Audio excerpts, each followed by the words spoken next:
program. Mr. Johnson, what is your reaction to the Supreme Court's 5-4 decision upholding your right to burn the flag as an expression of free speech?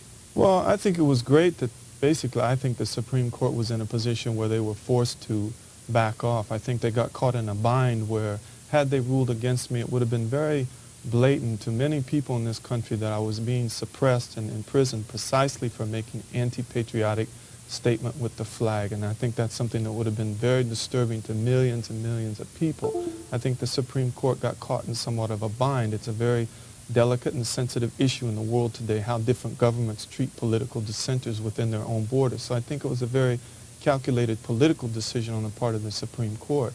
But I think the thing we have to see is I went through 5 years of this battle around this flag case to find out that the Supreme Court is not so supreme.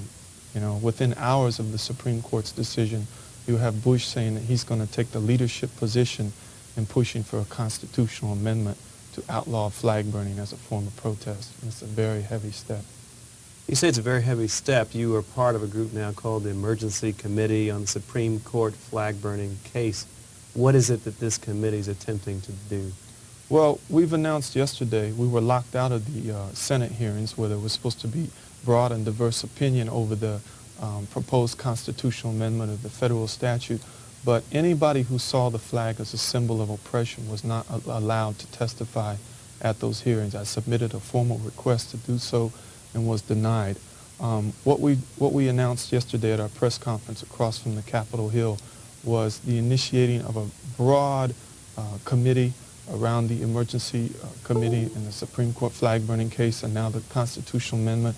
There needs to be enormous debate throughout society, millions and millions of people confronting the severity of the measures that Bush is attempting to push on with this constitutional flag amendment. I call it a fascist flag amendment.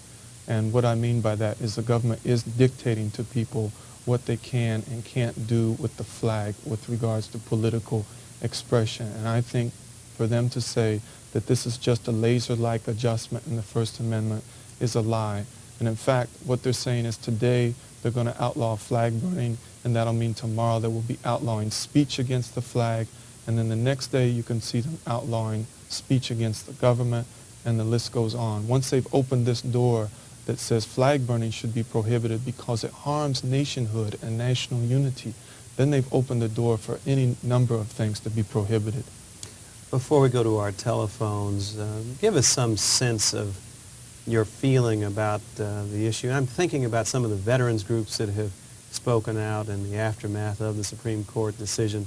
A lot of veterans have said, you know, we died in various wars defending the flag, and they've expressed very strong opposition to your position and a very strong argument in favor of a constitutional amendment. What would you say to the veterans who are watching the program now? Well, I think it's important to bring out a lot of who's been X'd out of the debate, so to speak, has been Vietnam-era veterans. And I think that's been very deliberate because tens of thousands of Vietnam veterans came back from the Vietnam War hating the government, the flag, the patriotic indoctrination they had gotten from kindergarten to boot camp, as I said. They hated the government for sending them over there with this indoctrination and then being forced to napalm entire villages, murder Vietnamese women and children. I don't think My Lai was the exception. I think it was the rule.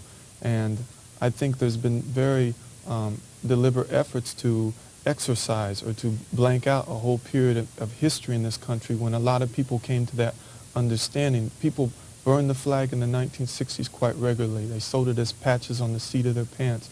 And what I'd have to say to those World War II era veterans, for those of them who thought that they went overseas fighting against Hitlerite fascism and fighting for freedom, they have to confront the fact that in the world today, the United States flag is despised and the U.S. empire is despised by millions of people throughout the world the same way German imperialism or the Nazis was despised in World War II. This flag burning is something that happens in countries throughout the world. In South Korea, the students go out when they want to have a demonstration against the dictatorships the U.S. has backed up there for 30 years.